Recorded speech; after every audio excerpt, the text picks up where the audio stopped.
Good Morning Book Club by Holly.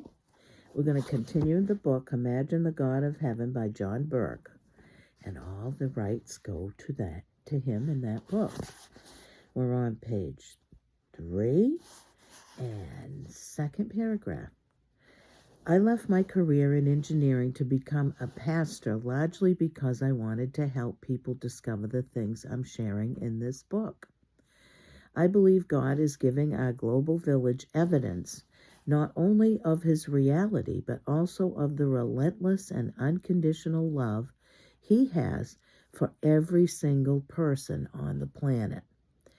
Though I write from a Christian perspective, as you'll soon see, I believe God cares about all people regardless of all religious backgrounds.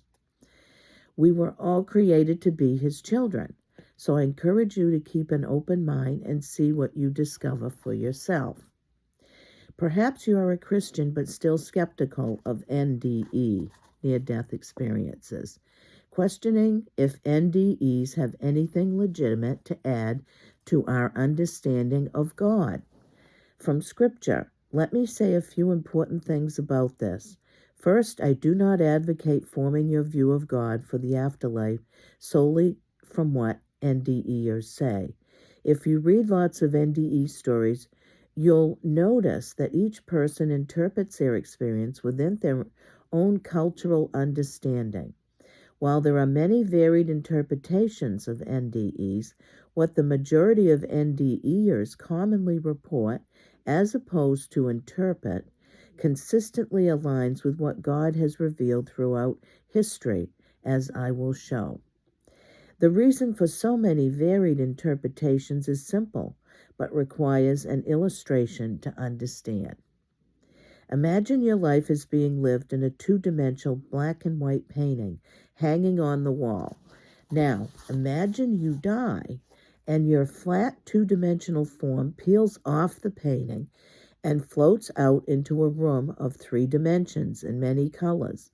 This world you could never see, limited as you were to 2 dimensions, was all around you the whole time. Now imagine being brought back to 2-dimensional life, pressed into that flat painting.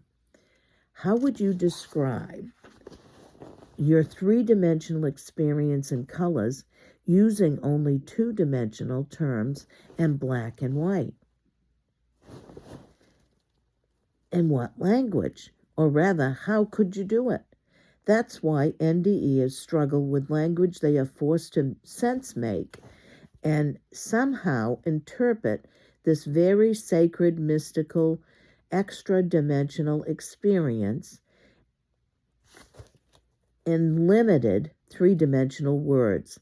This is just like Ezekiel, Daniel, John, or others in scriptures who have written about their own heavenly experiences with descriptions that can sound strange. Perhaps you're questioning the possibility of falsified NDE accounts. How do we know people aren't making up these near-death stories, either for money or to get attention?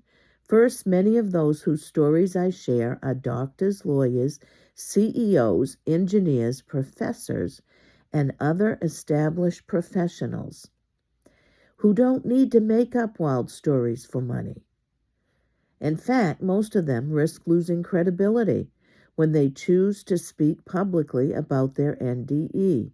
Yes, they say nothing in life is more real or more important to them. Second, these people come from all over the globe. In some cases, what they report not only goes against their religious culture, but actually puts them in danger. Some have lost family and friends or even survived deadly attacks, yet they say God sent them back to tell of their experience.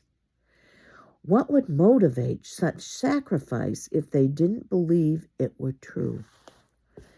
Third, even if one of these NDEers falsified their story, there are thousands of others who say similar things. Any one testimony could easily be replaced by many others. Plus, I have personally interviewed many of these people, and they are stable, credible, and respected. But also what NDEs commonly report about their experiences with God is nothing new. They simply confirm in new ways who God is and what God has been doing throughout human history. Having said that, I don't agree with every interpretation or conclusion of every NDE. Even though I do believe they had a real experience, I quote a few NDEs in this book whose interpretation or practices after their NDEs are ones I would not advocate or endorse. I quote them to show that what they report still aligns consistently with what God has revealed about his love and character. I'm trying to show the bigger picture of God and how many of these NDE stories confirm what he has been revealing throughout history and in Scripture. If you were to explore lots of NDE stories, you'll likely find varied interpretations of NDEs that might not align with the picture I'm giving here. Does that mean I'm being interpretively selective? Consider all the evidence I present and then judge for yourself. But keep in mind, I'm not trying to answer every NDE question or address every issue. My purpose for this book is to show the wonders of God, his epic story, his captivating character, and his love that is beyond our wildest dreams. My hope is that you'll realize that all the love you've been wanting ultimately is found in relationship with God. So join me on this journey and let's imagine the God of heaven.